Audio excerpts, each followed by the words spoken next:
बिस्मिल्लाहिर्रहमानिर्रहीम।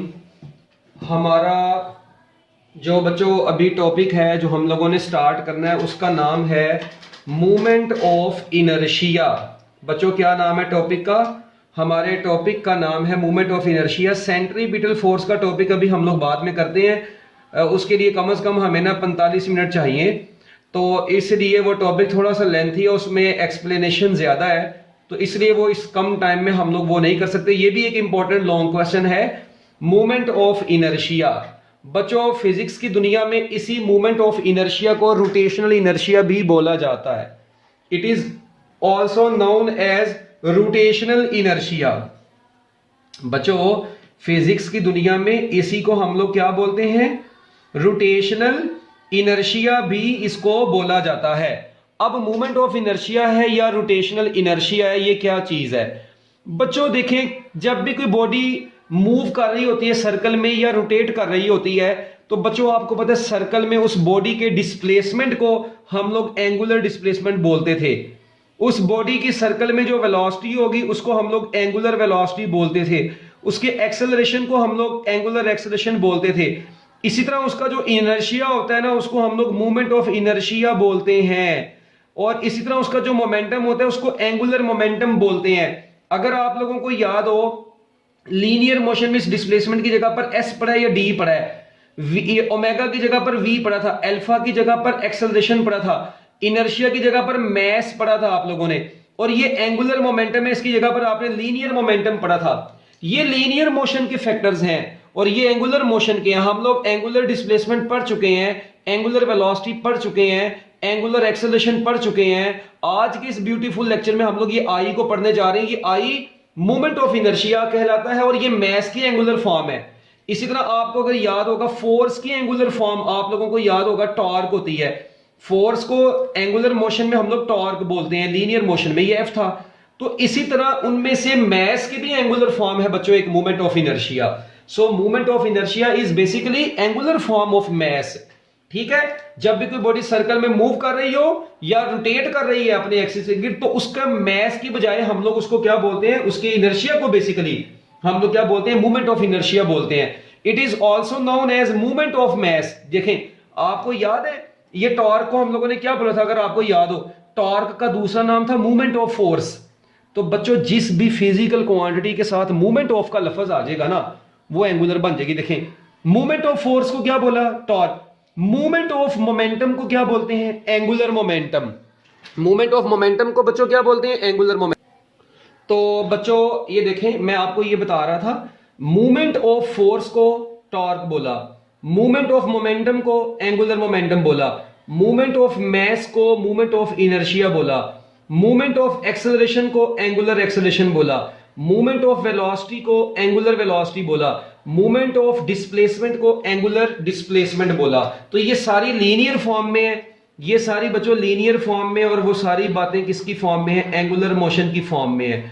तो ये हम लोग ऑलरेडी बच्चों पढ़ चुके हैं ये वाली सारी क्वांटिटीज को। तो अब आप लोगों ने जो चीज यहां पर गौर से देखनी है, हमारे टॉपिक का नाम है मूवमेंट ऑफ इनर्शिया।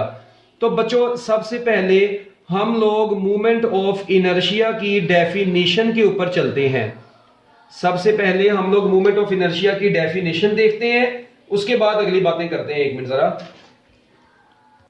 बच्चों, अब डेफिनेशन इसकी आप लोग लिखें। सबसे पहले इसकी डेफिनेशन लिखें। Movement of inertia of particle is defined as the product of, it is defined as the product of mass of the body, product of mass of the particle। बच्चों इसकी डेफिनेशन क्या है? Product of mass of the particle, product of mass of the particle। बच्चों जिस particle का आपने movement of inertia मालूम करना है उसके mass, product of mass of the particle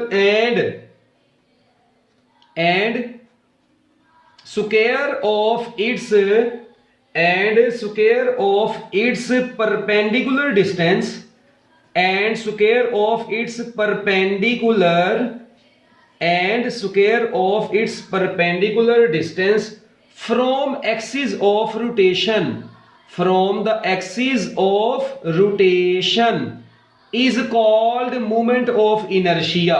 बच्चों आप लोगों ने सुने इधर डेफिनेशन इसकी, मैंने क्या बोली, प्रोडक्ट किसका, product mass of the particle और उसके बाद square of its perpendicular distance from the axis of rotation is called movement of inertia.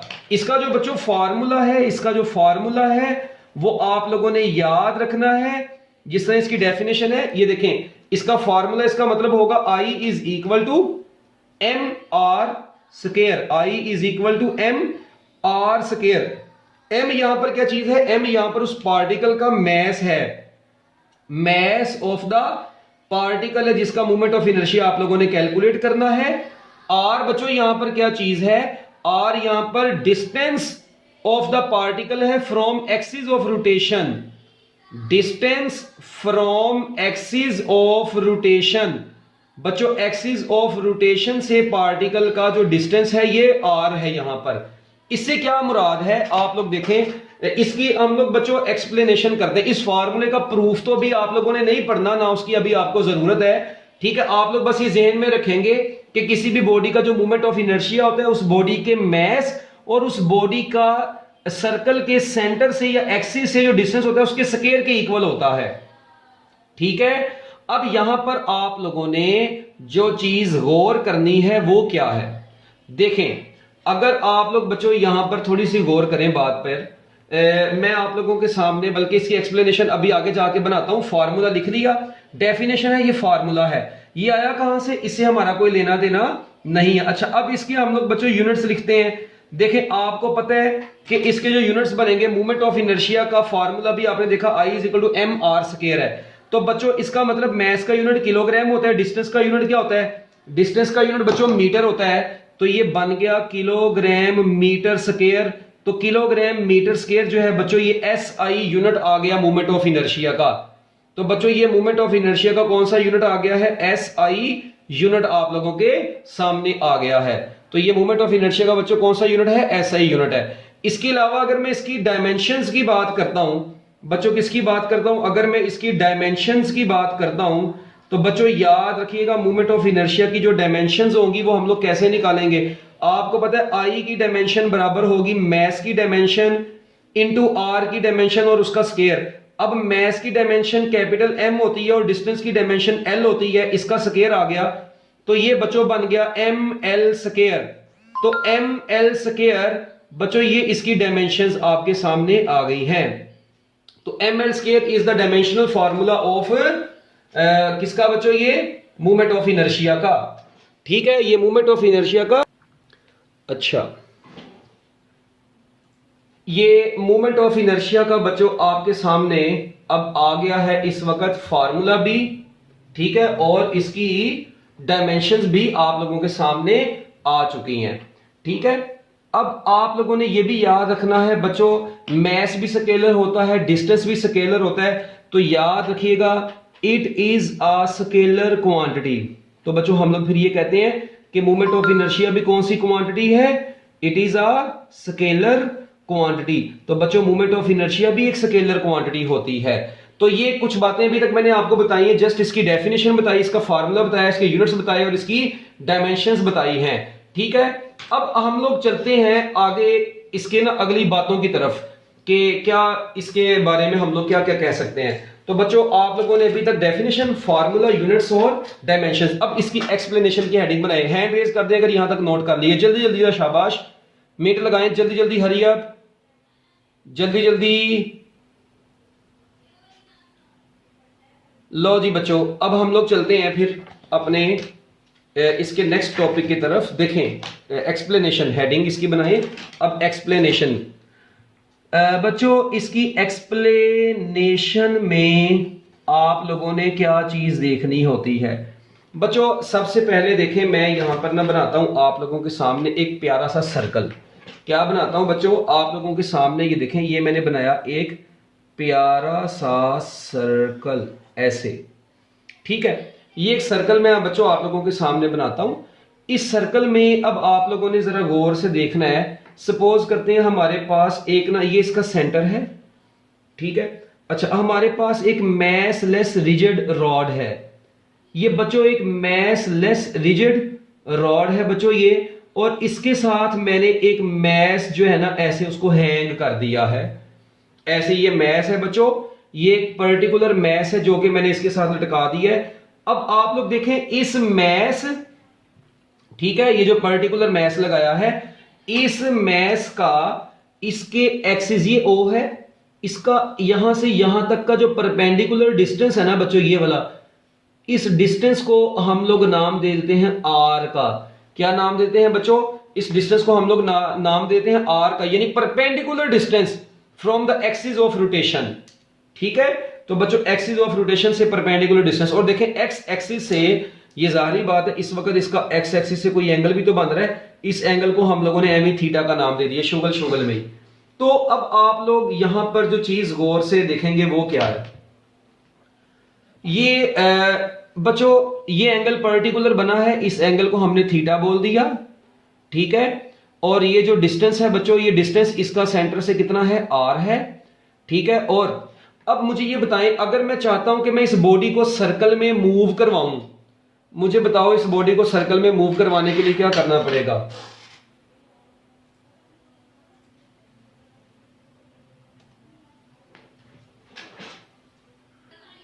अच्छा जी,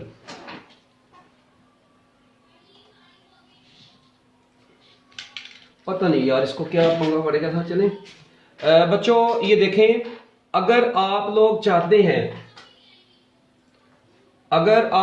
हैं कि ये बॉडी को मैं सर्कल के अंदर घुमाऊं, तो बच्चों मुझे ये बताओ इस बॉडी को सर्कल में घुमाने के लिए क्या करना पड़ेगा? आपको पता है अगर मैं चाहता हूं कि ये बॉडी सर्कल में घूमे, तो बच्चों मुझे इसके ऊपर ऐसे एक फोर्स लगानी पड़ेगी।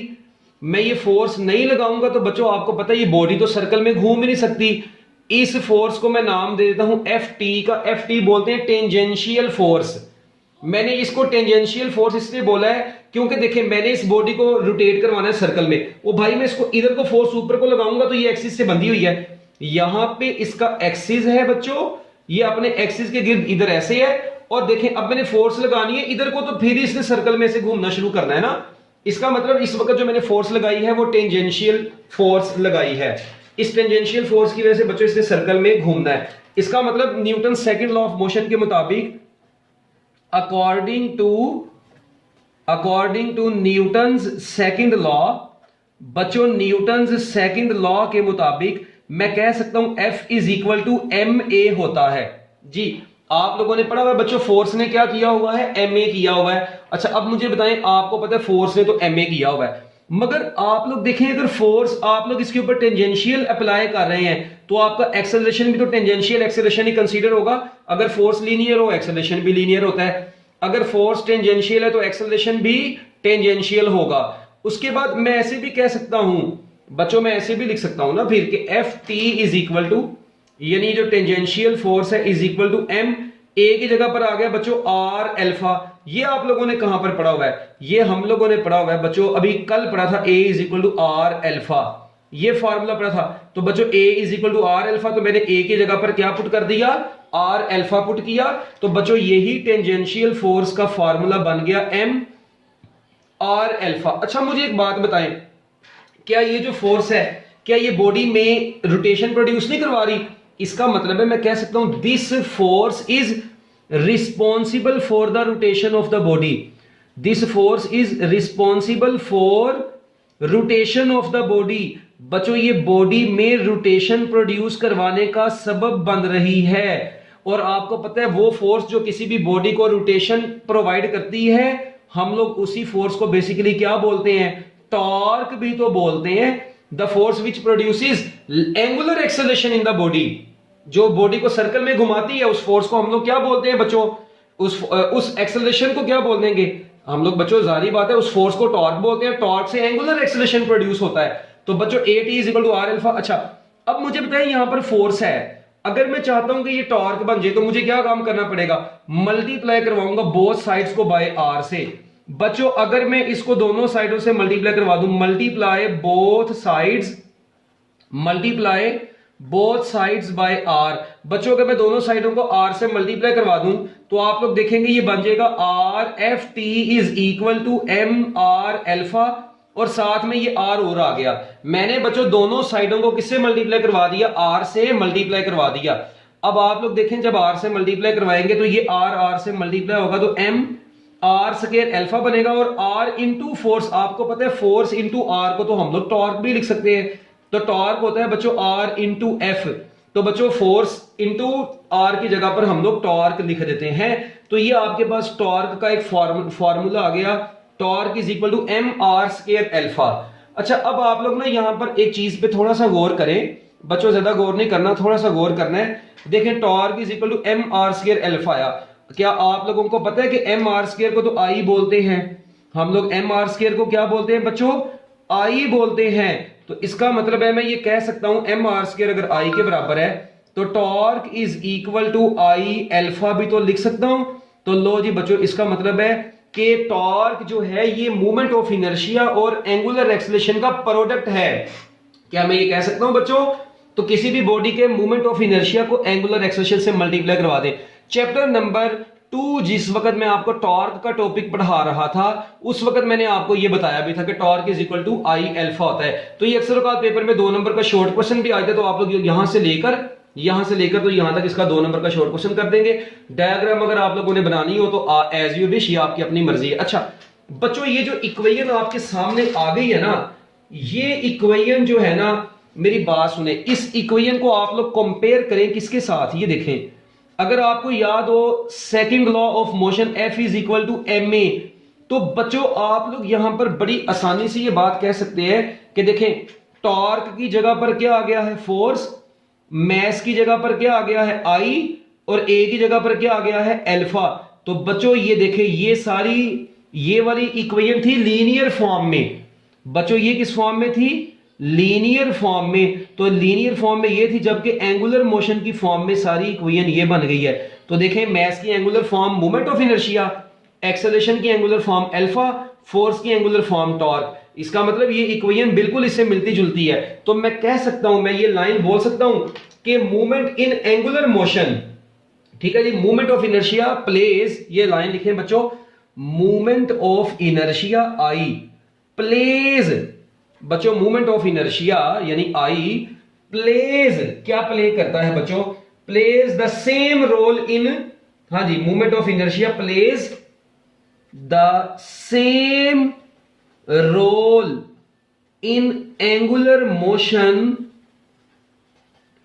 Movement of inertia plays the same role in angular motion. बच्चों movement of inertia same role play करता है किसमें? एंगुलर मोशन में। As mess plays in linear motion. लो जी बच्चों, बड़ी ही इंपॉर्टेंट लाइन, जिस तरह जो काम लीनियर मोशन में मैस कर रहा होता है वही काम एंगुलर मोशन में बच्चों कौन कर रहा होता है? मूवमेंट ऑफ इनर्शिया कर रहा होता है। तो अब यहां तक मैंने जो आपको बातें बताई हैं ये आपको अच्छे तरीके से आने चाहिए। अब मैंने एक मरतबा बोर्ड के पेपर में एमसीक्यू देखा, उसने बोला हुआ था जी if angular acceleration of a body becomes double, तो बच्चों अगर एंगुलर एक्सेलरेशन डबल हो जाएगा टॉर्क भी डबल हो जाएगा। अच्छा, अगर टॉर्क को कांस्टेंट रख के एंगुलर एक्सेलरेशन को डबल कर दें तो बच्चों मूवमेंट ऑफ इनर्शिया का टॉर्क के साथ इनवर्स रिलेशन आएगा। फिर टॉर्क मूवमेंट, अगर टॉर्क कांस्टेंट हो, मूवमेंट ऑफ इनर्शिया को डबल कर देंगे तो अल्फा इधर नीचे आ जाएगा ना, तो अगर आई को डबल करेंगे अल्फा हाफ हो जाएगा, या अगर अल्फा को डबल करेंगे आई हाफ हो जाएगा। अगर मैं मूवमेंट ऑफ इनर्शिया और अल्फा दोनों को डबल कर दूं तो इसका 2 इसके 2 से मल्टीप्लाई होगा, टॉर्क 4 गुना बढ़ जाएगा। ठीक है, इस तरह के डिफिकल्ट कह रहा हूं, डिफरेंट किस्म के एमसीक्यूज आप लोगों को पेपर में आ सकते हैं। इसके अलावा एक और बड़ी काम की बात जो मूवमेंट ऑफ इनर्शिया, ये फार्मूला से एमसीक्यू बनेंगे, अब समझ लग गई कि torque is equal to I alpha से। अगर आई को भी डबल कर दें अल्फा को भी डबल कर दें, टॉर्क 4 गुना बढ़ जाएगा, क्योंकि दोनों का 2 मल्टीप्लाई हो जाएगा। अगर आई को डबल करें अल्फा को हाफ करें तो इसका 2 इसके 2 से कट जाएगा, टॉर्क सेम रहेगा। अगर टॉर्क को कांस्टेंट रख के आई और अल्फा को चेंज करते जाए, आई को चेंज करें अल्फा चेंज होगा। तो बच्चों इस तरह के एमसीक्यूज यहां से बनते हैं डिफरेंट टाइप के। इसके अलावा आप लोग वापस अगर इस पेज पर चलें, पिछले पेज पर, due to some problem in the internet, आज हम लोगों ने थोड़ा सा पढ़ा है, ये बॉयज साइड पर थोड़ा सा इंटरनेट का इशू बन गया था इस वजह से, बट कोई बात नहीं। ये देखें बच्चों, प्रोडक्ट ऑफ मैस, अब मैं आपको चैप्टर नंबर 9 का लेक्चर सेंड कर दूंगा ना आज, अगर इसको थोड़ा पढ़ लिया तो वो ज्यादा पढ़ लेना ना आज। तो बच्चों ये देखें, अगर मैं आप लोगों से पूछूं किसी बॉडी का रेडियस डबल कर दें तो उसके मोमेंट ऑफ इनर्शिया के ऊपर क्या फर्क पड़ेगा। अब आप देखें मोमेंट ऑफ इनर्शिया का आर स्क्वायर के साथ डायरेक्ट रिलेशन है। अगर आप लोग बच्चों आर को क्या करेंगे, डबल करेंगे, तो बच्चों मोमेंट ऑफ इनर्शिया 4 गुना बढ़ जाएगा। ये पेपर में ना लिखा ना है, वैसे ही बता रहा हूं एमसीक्यूज के तौर पे। तो मोमेंट ऑफ इनर्शिया कितने गुना बढ़ जाएगा, 4 गुना बढ़ जाएगा। क्या ख्याल है। इसका मतलब आप लोग आर को, रेडियस को किसी भी ऑब्जेक्ट के डबल कर देंगे, मोमेंट ऑफ इनर्शिया 4 गुना बढ़ जाएगा। तो आर को डबल किया तो 2 का square 4, moment of inertia 4 times बढ़ गया। तो बच्चों ये कुछ बातें हैं छोटी छोटी जो कि आप लोगों को पता होनी चाहिए। ओके बच्चों, तो इससे रिलेटेड कई एमसीक्यूज अक्सर औकात पेपर में आ जाते हैं। हाँ, टेस्ट की बात से मुझे याद आया, एक मिनट। अच्छा, ये जो रह गया ना बच्चों मोमेंट ऑफ इनर्शिया का नेक्स्ट पार्ट हम लोग अपने नेक्स्ट लेक्चर के अंदर देखेंगे अब, ठीक है। बिस्मिल्लाहिर्रहमानिर्रहीम। Dependence of moment of inertia, moment of inertia part 2, moment of inertia part 2। ये बच्चों हमारा रहता था, इसको आज कंप्लीट करते हैं, ठीक है। सबसे पहले नंबर पर डिपेंडेंस आ गई, मैंने आपको इसका फॉर्मूला तक बता दिया था, ठीक है। इसके बाद अब आप लोग आगे नेक्स्ट हेडिंग बनाएंगे dependence of moment of inertia. बच्चों मोमेंट ऑफ इनर्शिया किन किन चीजों के ऊपर डिपेंड करता है, इस चीज को अब आप लोगों ने जरा अच्छे तरीके से गौर से सुनना है। बच्चों सबसे पहले आप लोग मुझे ये बताएं, अभी आपने इसका फार्मूला पढ़ा था मोमेंट ऑफ इनर्शिया का, वो मोमेंट ऑफ इनर्शिया का फार्मूला था I is equal to M R square. तो बच्चों यहां पे एक चीज तो क्लियरली नजर आ रही है कि ये डिपेंड करती है मैस ऑफ द बॉडी के ऊपर।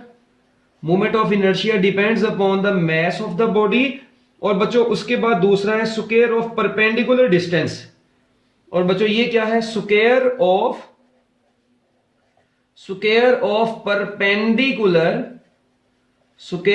परपेंडिकुलर डिस्टेंस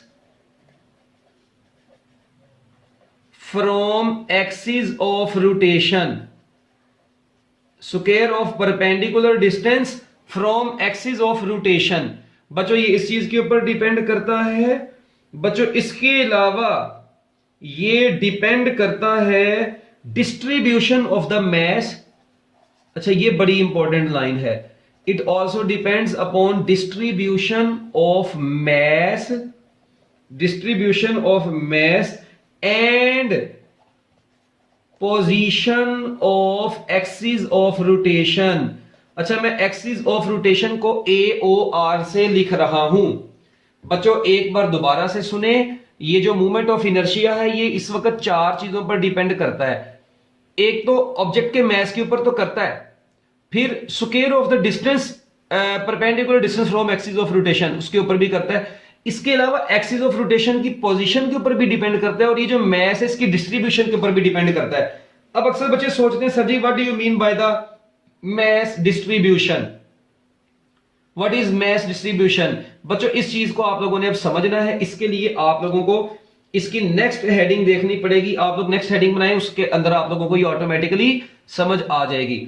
बच्चों नेक्स्ट हेडिंग आप लोग बनाएं movement of inertia of a rigid body, movement of inertia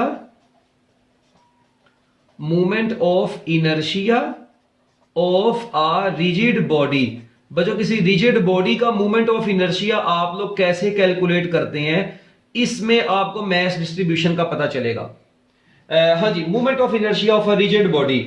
बच्चों मेरी बात सुने, मैं आप लोगों के सामने यहां पर 2 रिजिड बॉडी बनाता हूं ऐसे, बल्कि है तो एक ही बॉडी है, ठीक है जी।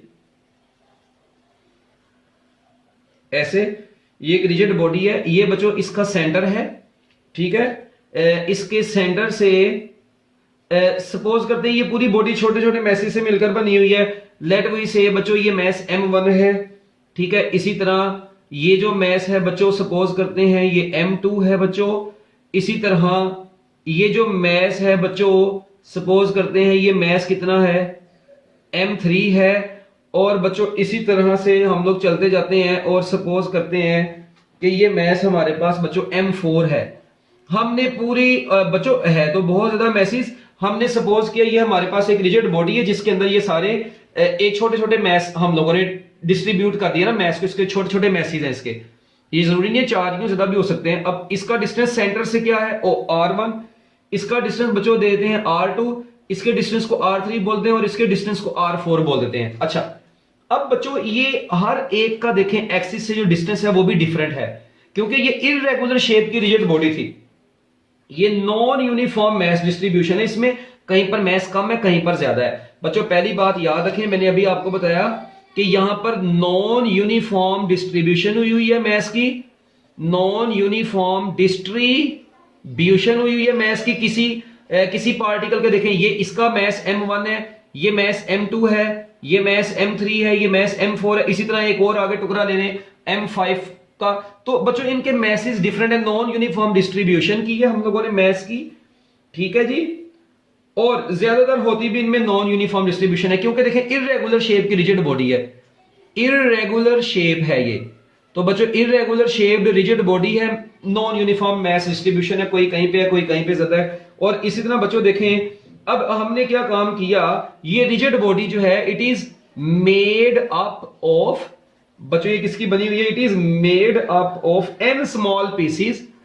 बच्चों n छोटे छोटे पीसीज से मिलकर ये बनी हुई है, made up of n small PCs. बच्चों कितने पीसीज से मिलकर बनी है, n स्मॉल पीसीज से मिलकर बनी हुई है, जिनके distances r1 r2 r3 r4 axis of rotation से।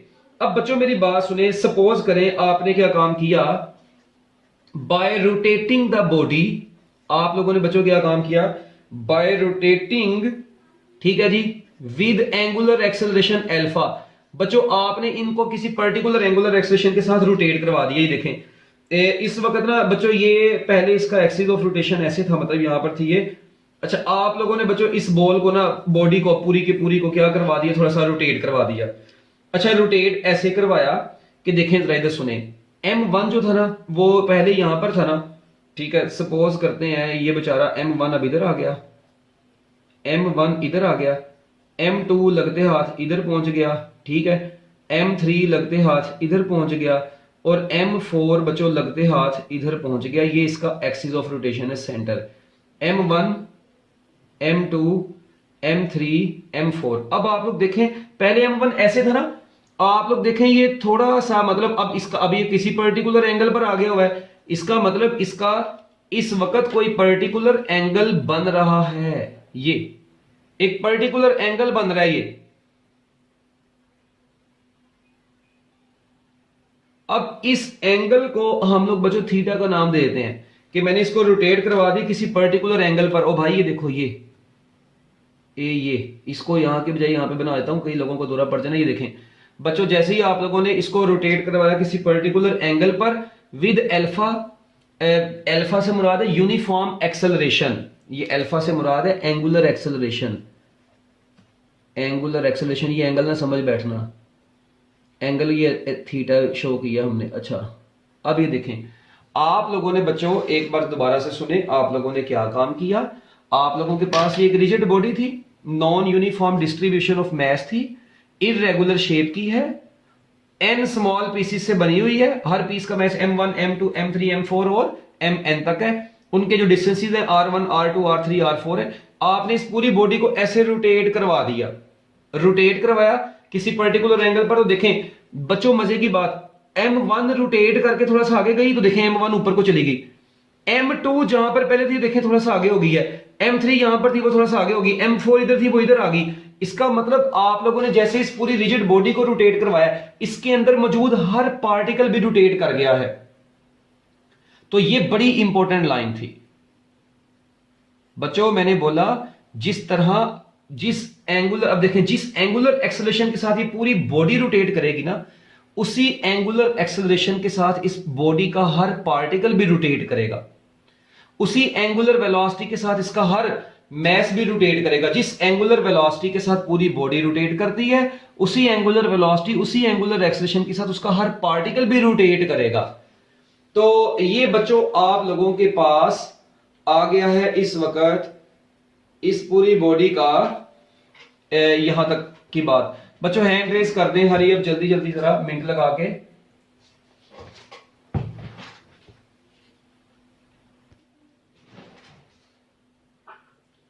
अच्छा जी बच्चों, अब देखें आप लोग देखें, अब नेक्स्ट पॉइंट इसका क्या लिखना है। इसका मतलब है आप लोगों ने क्या काम किया, आपने इसको रोटेट करवाया।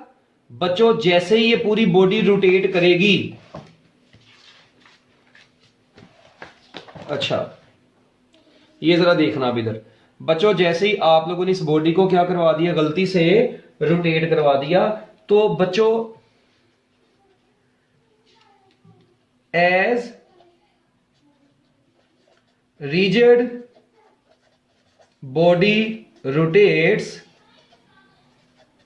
with angular acceleration alpha, बच्चों याद रखिएगा, जैसे ये पूरी रिजिड बॉडी रोटेट करती है एंगुलर एक्सेलरेशन अल्फा के साथ, each mass of this rigid body will also rotate with same angular acceleration। बच्चों तो इस पूरी बॉडी का हर मैस भी सेम एंगुलर एक्सेलरेशन के साथ रोटेट करेगा। बच्चों जिस एंगुलर एक्सेलरेशन से पूरी बॉडी रोटेट करेगी, उसी एंगुलर एक्सेलरेशन के साथ उस बॉडी का हर पार्टिकल भी रोटेट करेगा। इसका मतलब टोटल एंगुलर एक्सेलरेशन जो होगा, बेशक वो पहले वाले पार्टिकल का हो, दूसरे वाले का हो, तीसरे वाले का हो या एंड वाले का हो, तमाम का एंगुलर एक्सेलरेशन क्या होगा बच्चों, कांस्टेंट होगा। सेम एंगुलर एक्सेलरेशन के साथ ही सारे के सारे क्या करेंगे बच्चों, रोटेट करेंगे। ये सारे के सारे पार्टिकल सेम एंगुलर एक्सेलरेशन के साथ क्या करते हैं बच्चों, रोटेट करते हैं। एक ये बात आपके सामने आई। अच्छा अब फिर अगली बात जरा आप लोगों ने बड़े गौर से सुननी है। इसका मतलब है एज बॉडी रोटेट्स, तो बच्चों टोटल टॉर्क इस पूरी बॉडी का जो होगा वो इसके अंदर मौजूद तमाम पार्टिकल्स के टॉर्क्स का क्या हुआ करेगा, सम होगा। बच्चों इसके अंदर जितने भी पार्टिकल्स हैं उन तमाम पार्टिकल्स के टॉर्क्स को ऐड कर दें तो आपके पास टोटल टॉर्क आ जाएगा। इसका मतलब है total torque of the rigid body is equal to sum of all the torques of the masses. जी बच्चों हरी अब डन करें, जितने भी मैसेज है उन तमाम के टॉर्क्स को ऐड कर देंगे तो बच्चों आपको टोटल टॉर्क हासिल हो जाएगा। ओके अच्छा अब मेरी बात सुने, अब आपने निकालना है टोटल टॉर्क। बच्चों मेरी बात सुने, क्या मैं यहां पर लिख सकता हूं हियर टॉर्क 1। बच्चों टॉर्क का फार्मूला है M1R1 का स्क्वायर अल्फा 1। टॉर्क 2 होगा M2R2 का स्क्वायर अल्फा 2। ये आपने कहां पर पढ़ा था, ये पिछले टॉपिक में पढ़ाया था मैंने लास्ट लेक्चर में। टॉपिक में नहीं, टॉपिक तो यही था मगर इसमें पढ़ा था M3R3 का स्क्वायर अल्फा 3। और ये बच्चों इस तरह ये चलता जाएगा, कहां तक चलता जाएगा, टॉर्क n ये बराबर आएगा mass of n particle mn Rn का स्क्वायर अल्फा n। ले जी बच्चों आप लोग देखें हर पार्टिकल का आप लोगों ने टॉर्क लिख दिया। जितने भी पार्टिकल्स हैं उन तमाम का आप लोगों ने बच्चों टॉर्क लिख दिया। पहले वाले का टॉर्क आएगा M1R1 स्क्वायर अल्फा 1, दूसरे का M2R2 स्क्वायर अल्फा 2, तीसरे का M3R3 स्क्वायर अल्फा 3 और एंड वाले का MnR square n alpha n। Done बच्चों, ये तमाम पार्टिकल्स का मैंने लिख दिया torque, total torque. Hand raise जल्दी जल्दी बच्चों। अच्छा अब अगली बात जरा बच्चों आप लोगों ने बड़े गौर से सुननी है। ये देखें ये सारे जितने भी टॉर्क्स आए हैं ना, इनको आप लोगों ने पुट कर देना ये ऊपर वाली इक्वेशन में। कौन सी इक्वेशन में, इसको आप लोग नाम दे दें इक्वेशन नंबर ए का। चलो ये तमाम टॉर्क्स को इक्वेशन नंबर ए में पुट करें। जी मुझे बताएं, जब मैं टोटल टॉर्क निकालूंगा तो ये टोटल टॉर्क बराबर आ जाएगा M1R1 square alpha 1 plus M2R2 square alpha 2 और ये कहां तक चलेगा जी, MnR square n alpha n। बच्चों अब देखें अभी आप लोगों ने पढ़ा कि अल्फा 1 हो या अल्फा 2 हो या अल्फा 3 या अल्फा n, ये सारे के सारे तो सेम हैं। तो चलो जी मुझे ये बताओ टोटल टॉर्क बराबर आ जाएगा फिर M1R1 स्क्वायर प्लस M2R2 का स्क्वायर और ये कहां तक चलेगा MnR स्क्वायर n और ये तमाम अल्फा को कॉमन लेके बाहर एक ही अल्फा लगा दें।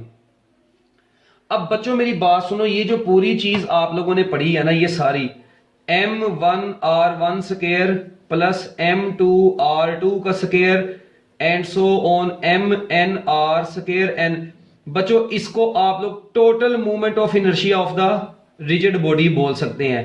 बच्चों ये पूरी रिजिड बॉडी का क्या कहलाएगा? Total movement of inertia. इसको आप लोग ऐसे भी तो लिख सकते हैं सिग्मा की फॉर्म में, चैप्टर नंबर 4 में बताया था, summation i is equal to 1 to n MIR square i और साथ में आ गया अल्फा। अब ये जो पूरी चीज आई है आपके पास ये ब्रैकेट में, बच्चों ये क्या कहलाएगी? ये movement of inertia of the rigid body कहलाएगी, total movement of inertia of the rigid body कहलाएगी।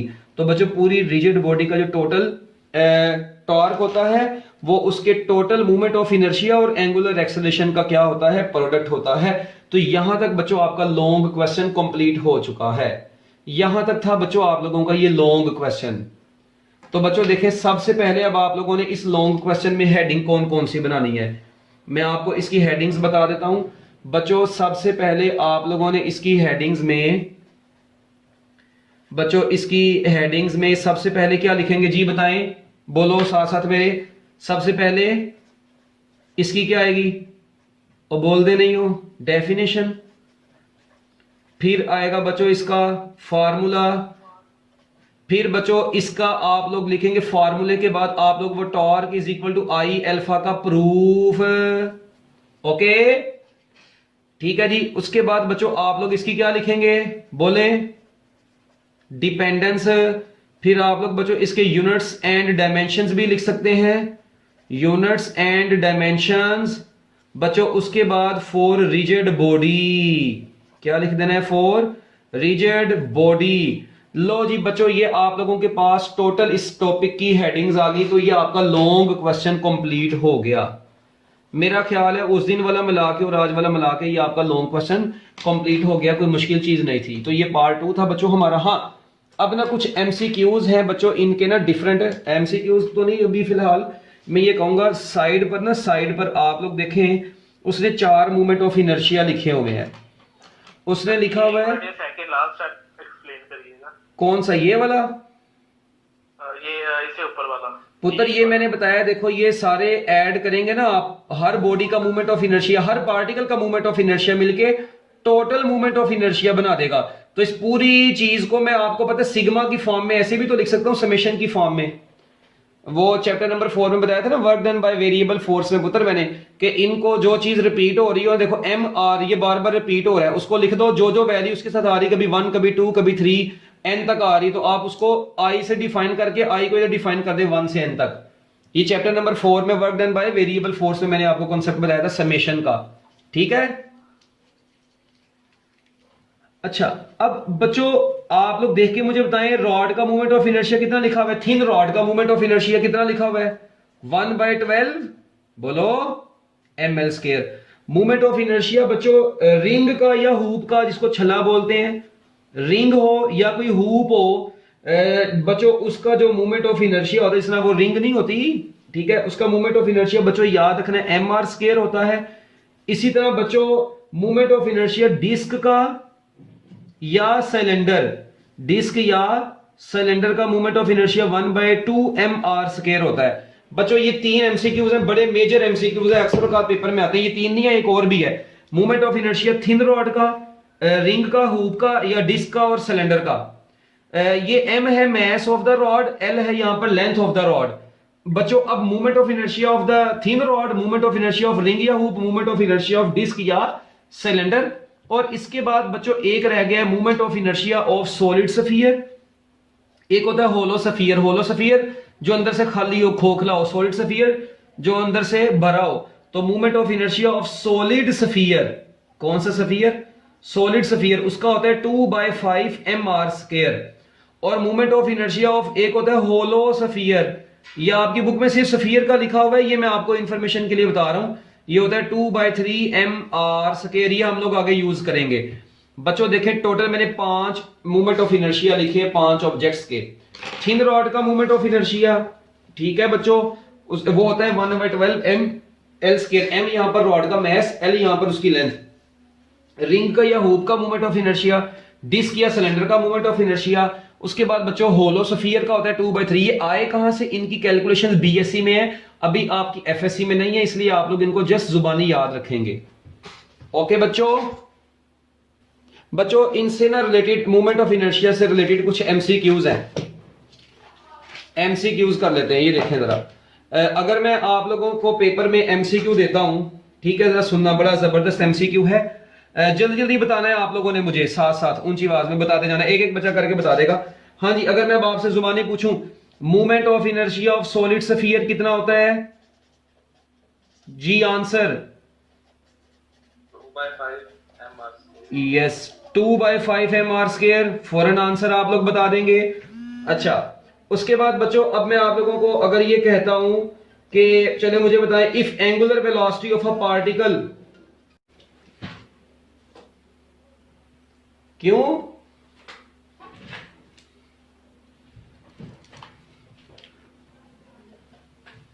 अच्छा बच्चों, अगर एंगुलर वेलोसिटी डबल कर दी जाए तो मूवमेंट ऑफ इनर्शिया के ऊपर क्या फर्क पड़ेगा? मेरी बात सुने।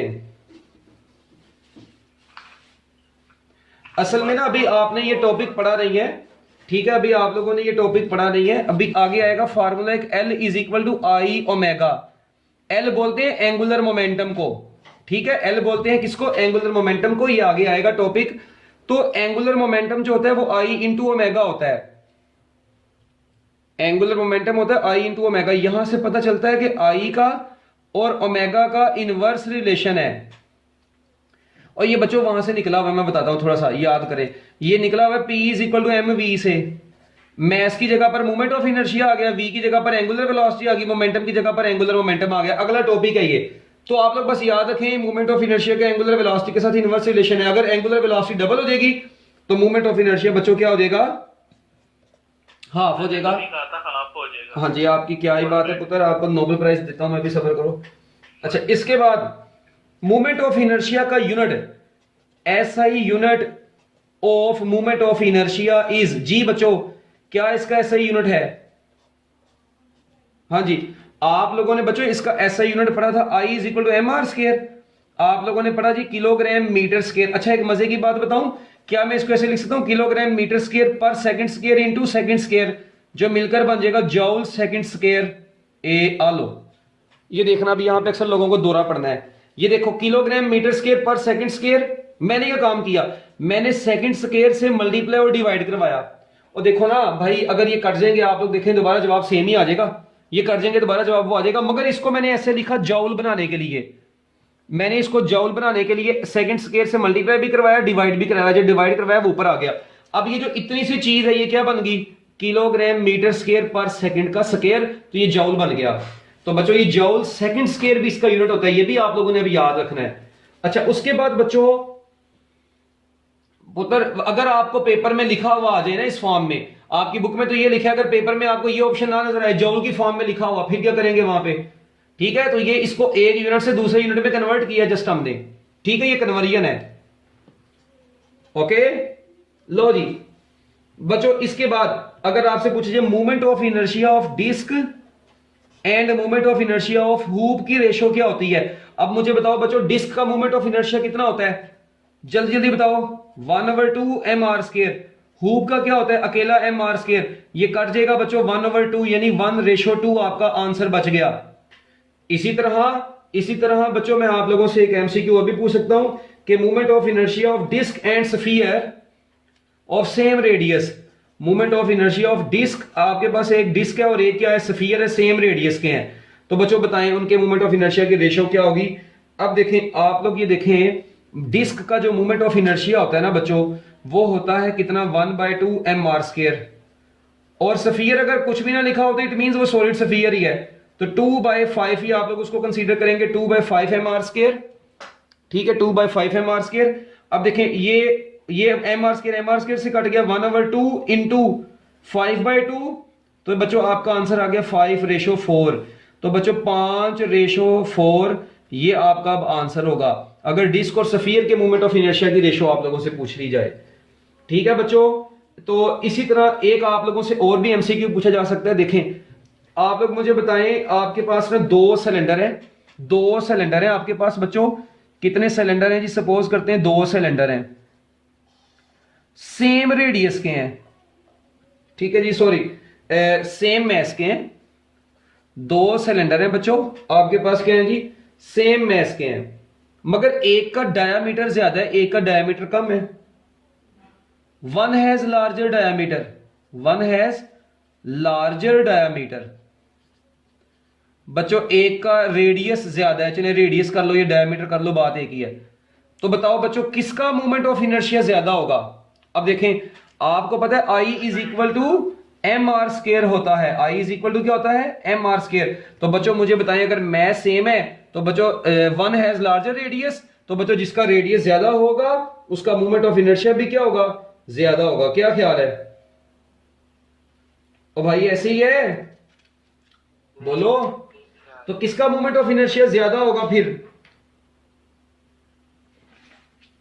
Yes, larger will have, larger radius वाली body will have large movement of inertia. तो बच्चों जिस बॉडी का रेडियस ज्यादा होगा उस बॉडी का मूवमेंट ऑफ इनर्शिया भी क्या होगा, ज्यादा होगा। ये भी आपके पास एक छोटा सा एमसीक्यू आ गया। तो ये एमसीक्यूज आप लोगों ने बच्चों अच्छे तरीके से अपने माइंड में रखने हैं। इसी तरह डिस्क और हुप की भी आपसे रेशो पूछी जा सकती है, ठीक है। रोटेशनल एनालोगस ऑफ मैस, आपको पता है, मैंने आपको बताया था कि रोटेशनल एनालोगस ऑफ मैस को हम लोग क्या बोलते हैं, मूवमेंट ऑफ इनर्शिया बोलते हैं, ठीक है। इसी तरह देखिए, मैं आपको कहता हूं जी, एक बॉडी है, उसका मैस है जी, सपोज करें मैं आपको पेपर में एक एमसीक्यू देता हूं जी, एक बॉडी है, उसका मैस है 100 किलोग्राम और उसका जो रेडियस है ना बच्चों वो है 50 सेंटीमीटर। बताएं उसका मूवमेंट ऑफ इनर्शिया कितना होगा। अब आपको पता है 50 सेंटीमीटर को पहले 100 से डिवाइड करवा के इसको मीटर में तो कन्वर्ट करो, तो 0.5 मीटर आपका आंसर आएगा। अब I is equal to 100 into 0.5 का स्केयर, तो ये 0.5 का स्केयर जो होगा ना ये 1/4 बनेगा। तो आप लोग इसको कैलकुलेट करें, 25 किलोग्राम मीटर स्केयर। ये बच्चों इसका मूवमेंट ऑफ इनर्शिया आपके पास आ गया। तो इस तरह भी आप लोग इसको कर सकते हैं। तो मूवमेंट ऑफ इनर्शिया आपके पास आ गया 25 किलोग्राम का स्क्वायर। ओके बच्चों, इसी तरह मैं अगर आप लोगों से कहता हूं कि बच्चों एक बॉडी है, रोटेट कर रही है कांस्टेंट एंगुलर वेलोसिटी के साथ, किस एंगुलर वेलोसिटी के साथ, सुने। A body rotates with, MCQ लिखें, बड़ा जबरदस्त एमसीक्यू है। A body rotates with constant angular velocity, constant angular velocity, a body rotates with constant angular velocity of 50 radian पर सेकेंड। बच्चों 50 रेडियन पर सेकेंड की वेलोसिटी से मूव करिए about a vertical axis, about a vertical axis, अपने vertical axis के गिर्द। The required, कहते हैं बताएं, रिक्वायर्ड टॉर्क। तो बच्चों जो टॉर्क होगा to sustain the motion, to sustain, बच्चों ये मोशन को बरकरार रखने के लिए वो क्या होगा, to sustain the motion will be. बच्चों इस मोशन को बरकरार रखने के लिए जो टॉर्क जो होगा वो क्या होगा बच्चों, अल्फा ऑप्शन है 100 न्यूटन मीटर, बीटा ऑप्शन बच्चों लिख लो, आप लोग लिख सकते हैं 300 न्यूटन मीटर, चार्ली ऑप्शन बच्चों आप लोग लिख लो 200 न्यूटन मीटर, और डेल्टा ऑप्शन लिख लो 0 न्यूटन मीटर। जी आंसर बताएं, हरी अप बच्चों। कांस्टेंट एंगुलर वेलोसिटी से एक बॉडी ने रोटेट करना, हाँ जी, क्यों 0 न्यूटन मीटर क्यों होगा, 0 न्यूटन मीटर की वजह, एनी रीजन? यस बच्चों, आप लोग देखें जब आप लोग किसी बॉडी को कांस्टेंट एंगुलर वेलोसिटी से रोटेट करवाएंगे, किससे, ये कांस्टेंट एंगुलर वेलोसिटी, तो बच्चों कांस्टेंट एंगुलर वेलोसिटी के केस में अल्फा क्या होगा, 0 होगा। कांस्टेंट एंगुलर वेलोसिटी के केस में बच्चों अल्फा क्या होगा, 0 होगा। तो टॉर्क इज इक्वल टू क्या होता है, आई अल्फा। तो बच्चों आई जो मर्जी हो, जब अल्फा ही 0 है तो टॉर्क भी क्या होगा, 0 होगा। तो याद रखिएगा जब, और वैसे भी आपने पढ़ा हुआ है, अगर बॉडी यूनिफॉर्म एंगुलर वेलोसिटी से रोटेट कर रही हो तो उसका एंगुलर एक्सेलरेशन 0 होता है, तो लिहाजा बच्चों टॉर्क भी उसको 0 होगा। तो लो जी बच्चों, ये था आपका मूवमेंट ऑफ इनर्शिया का कंप्लीट टॉपिक। अल्लाह हाफिज।